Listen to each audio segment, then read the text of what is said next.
Hi, everyone. Judge Andrew Napolitano here for Judging Freedom. Today is Friday, October 6th, 2023. We have our intelligence community roundtable with our regular guests and dear friends and colleagues, Ray McGovern and Larry Johnson. By the way, just as we came on air, we broke to 206,000 subscribers. My deepest gratitude to all of you who have done so, and for those of you who continue to promote the show, who help us spread the news of liberty and peace and honesty in government. Big task. Our goal, of course, is 250,000 by Christmas time. Larry and Ray, welcome here. Ray, Thanks. I want to start with you because you emailed me this morning and told me you read the Russian version or listened to the Russian version of a long speech that President Putin recently gave. And Larry, of course, wants to comment on it as well. The speech, of course, is known for a phrase in there, which we will run for you in a few minutes, in which he basically says, stop threatening us because we have more weapons than you do, and we will demolish anybody that sends weapons our way. What provoked this? And in a nutshell, Professor McGovern, what did the president of Russia say?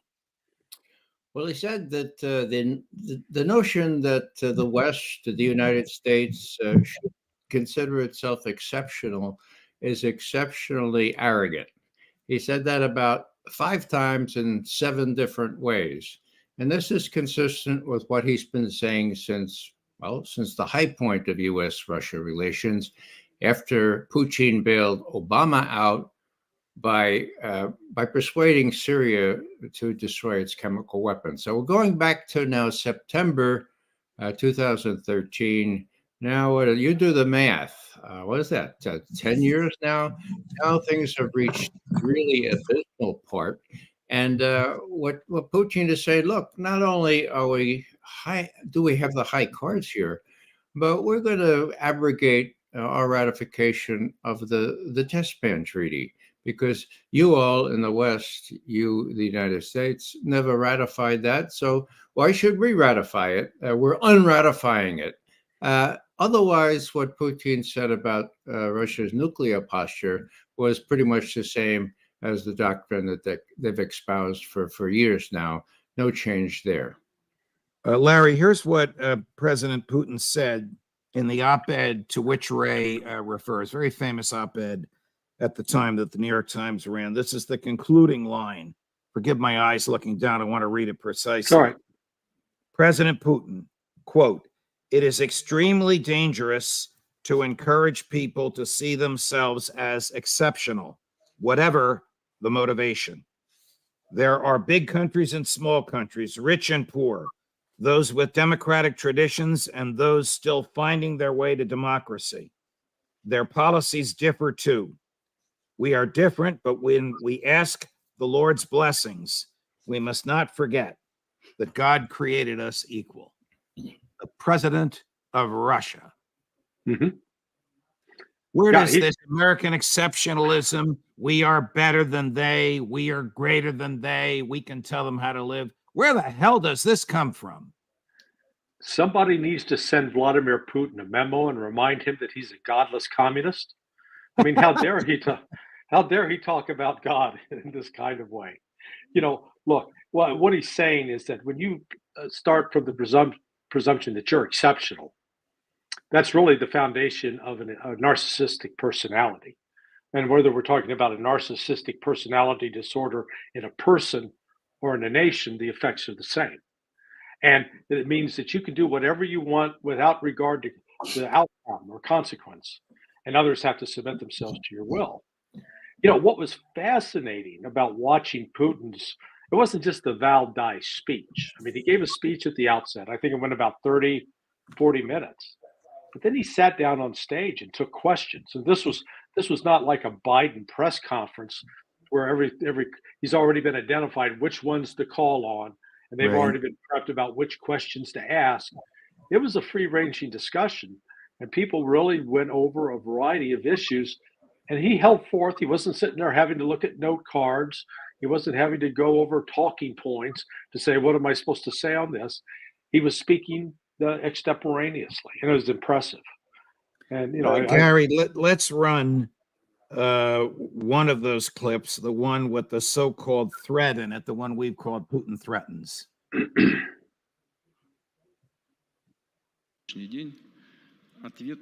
And I want to assure everybody that Потому что с момента обнаружения старта ракет, откуда бы это ни исходило, из любой точки Мирового океана, либо с какой бы то ни было территории, в ответно-встречном ударе в воздухе появляется такое количество, столько сотен наших ракет, что шансов на выживание ни у одного противника не останется. Причем сразу на нескольких направлениях. Gary, let's run it again because I missed my translation or my reading of the, I'm not a translator like Ray. I missed the reading of the very beginning. And I want to assure everyone that today we answer is absolutely unacceptable for the aggressor, because from the moment the launch of missiles is detected, в ответно-встречном ударе в воздухе появляется такое количество, столько сотен наших ракет, что шансов на выживание ни у одного противника не останется. Причем сразу на нескольких направлениях. What is he saying, Ray McGovern? He's saying, I'm not bluffing, okay? The bottom line here is that for the first time ever, Russia, the Soviet Union, has strategic advantage over the United States. The United States spending all their money on F-35s that can't really fly real well in the rain. And the USSR, and later Russia, spending its money on these hypersonic missiles that cannot be shot down and that assume all kinds of trajectories. One goes around the South Pole, for God's sake. When Putin couldn't persuade the U.S. to deal on these things, 2013, 14, 15, he said, all right, you can build your own ABMs if you like, but I'm going to do my own thing. And in the State of the Nation address on the 1st of March, 2018, he did a kind of a show and tell. He did videos of these new weaponry, some of them just in development, some of them now completed. And I have to say that I don't know if the Pentagon realizes this, but the advantage that we used to have strategically has been worn away. That's not to say that the Russians have a first strike capability, but they have the ability to do things that they never would have dreamed of before, and there is no defense against it. Is this anything different than you would expect from the president of Russia, whose western border is surrounded by NATO with weapons aimed at the capital of his country, Larry? Now, Putin's shown remarkable restraint throughout this entire conflict with the Ukraine and the West. There have been several direct provocations, which I think if Medvedev had been president, as he once was, of Russia, that Russia would have responded militarily, and we'd be looking at an escalation towards nuclear war. The one thing some of the Russian strategists look at is the fact that they have in place bomb shelters that are stocked and supplied in a way that give the people a reasonable, not saying absolute, but a reasonable chance of survival in the event of a nuclear strike. Plus, Russia has missile defense systems capable of shooting down and destroying the U.S. nuclear missiles. So you can construct a scenario where Russia could say, if it comes to this, we're going to get hurt, but we're going to still be standing. We're not going to get knocked out. Just going to take a little aside for a minute because of some fascinating comments from our writers. The first is, how do you pronounce Putin in Russian? Everybody assumes it's Putin, and that's why Ray McGovern says it that way. Is that correct, Ray? Well, it's the way I say Lenin or Stalin, Putin. Okay. And when I call him up, what I get on the other end of the phone is Putin here. So the other question is, what is that over Larry's right shoulder. Well, without saying where Larry is, he's in a friend's home, and the friend attended the University of Notre Dame, coincidentally, as an undergraduate at the same time that I was in law school. And in that year, 1973, Notre Dame were the national college football champs. And the friend, Larry's friend, has a placard or a poster commemorating those great days, and it's over Larry's shoulder. Okay. Right. All right. Back to work. Here's here's Mrs. Clinton 2 days ago. Larry, Ray, everybody watching, guess whose fault it is that we are against military and financial aid to Ukraine? Guess who she blames this on? I'll let you listen. I think Putin is not only thrilled by the divide over whether we continue and at what levels to fund Ukraine, I think he is fomenting it as well. Putin and his team that does the kind of interventions, covert and overt, aiming to undermine democracy and to suborn political leaders, is a big part of how he sees his role. So to her, you'll see another clip in which she's a little bit more precise. We are pro-Putin, pro-Russian, pro-war. We're just against Ukraine. Is she incapable, Larry, of understanding that this is not our war? It does not affect the national security of the United States, and we have no business with human beings on the ground or spending a nickel there. And that to take that view as a view of patriotism and following the Constitution, it is not a view that the Russians are right and should win the war. Right. Now, she's smart. I mean, she's not a dumb lady. I've met with her before. I briefed her. She's a very intelligent person. So she's not. This is deliberate stupidity on her part. I think what's going on, Judge, she's just angry at Putin because he didn't kick in money to the Clinton Foundation, to the Clinton Global Initiative. Remember, Bill Clinton got $500,000 from the mayor of Moscow. God bless you, Larry. Right? And he hasn't kicked that back. Hey, is she speaking from personal experience? Did they suborn Bill Clinton, give him the $500,000 for what?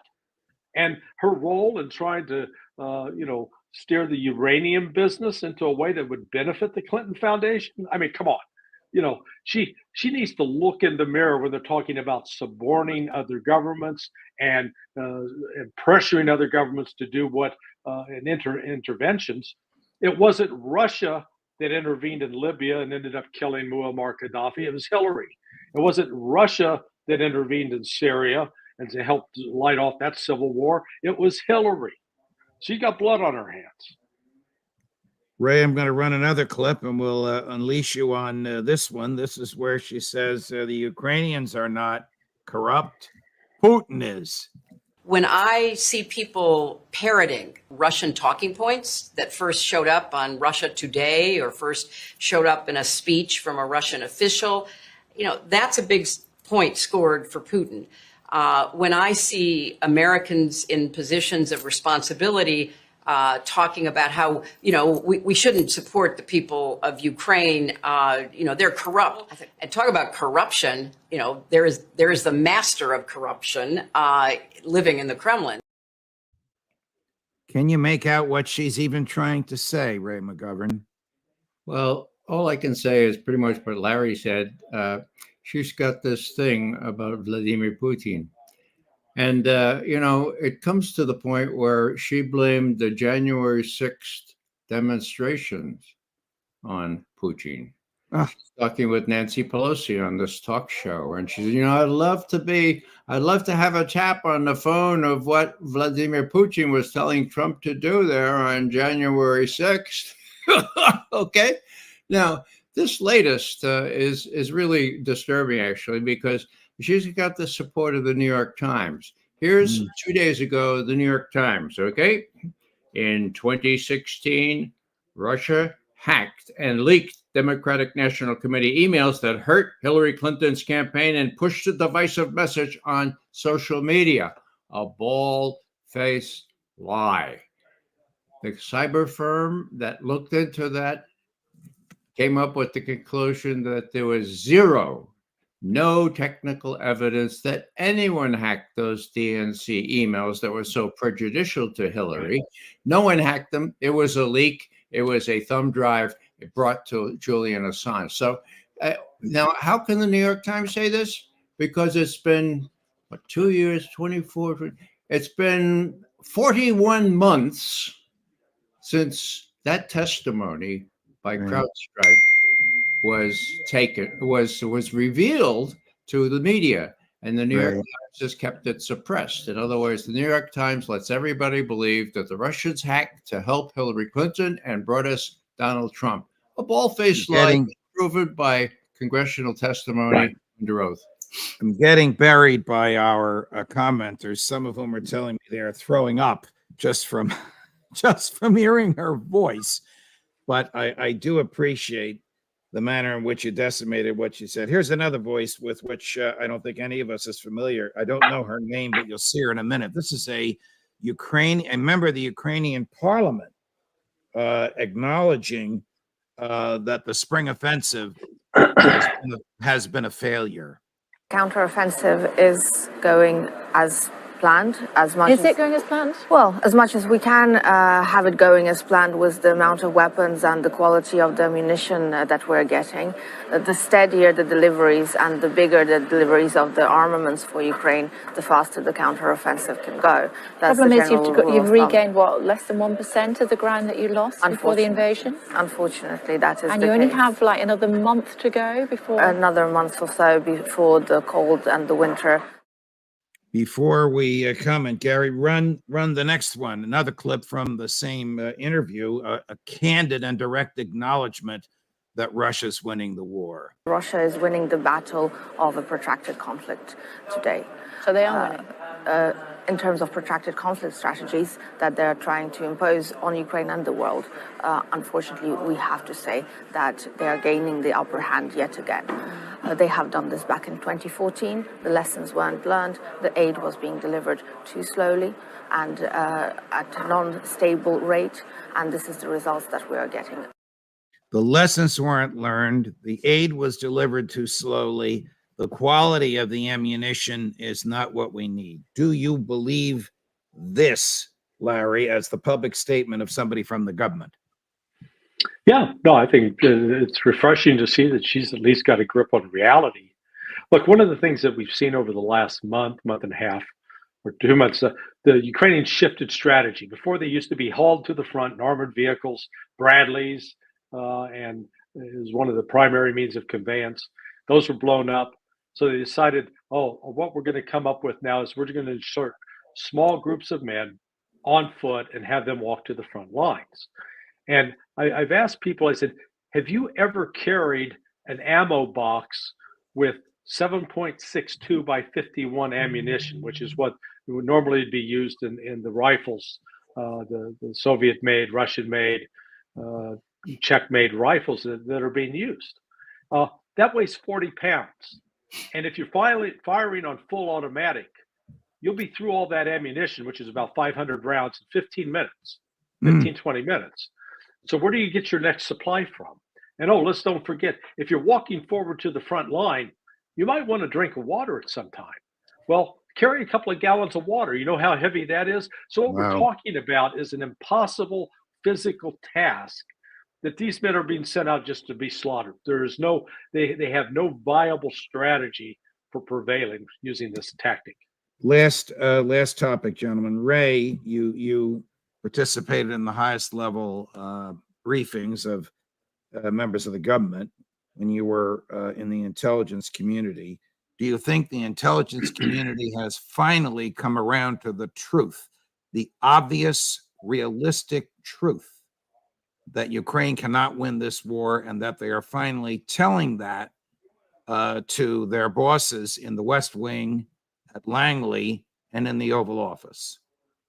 Well, Judge, the analysts would have to be fools not to realize that. But until the administration is ready to fold them, you have to know when to hold them and when to fold them.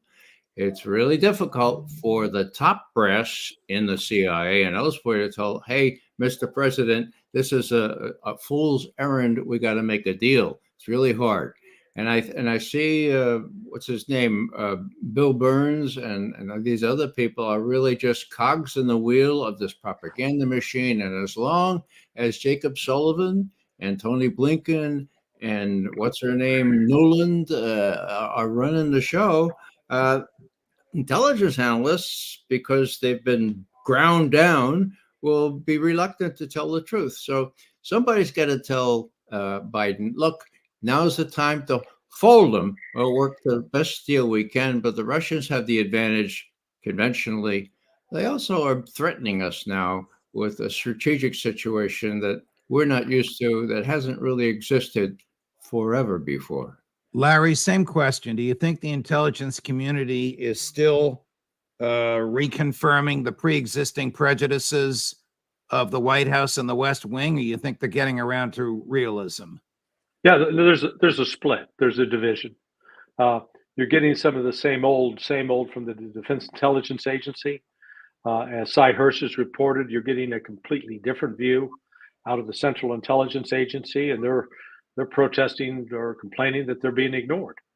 So one of the symptoms or indicators you can look for is when you get an increasing number of leaks about what's going on in Ukraine, about divisions, differences in policy views.